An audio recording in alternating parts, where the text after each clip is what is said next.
Fəlakətlər dünyaya necə təsir edir? Qara ölüm və ya qara taun. Avropada milyonlarla insanın həyatına son qoydu.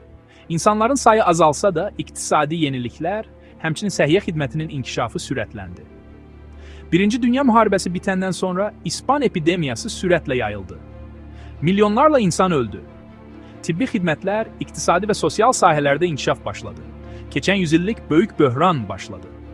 Amerikanın səhmlərinin qiymətlərinin yüksəlməsi ilə işsizlik, yoxsulluq və bankların iflası artdı. Daha sonra isə yeni iqtisadi siyasət və qanunvericilik sahəsində inkişafa təkan verdi.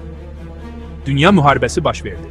Nüvə silahlarından istifadənin nəticələri beynəlxalq fəaliyyətə yol açdı. Birləşmiş Millətlər Təşkilatı quruldu, yeni kəşflər edildi.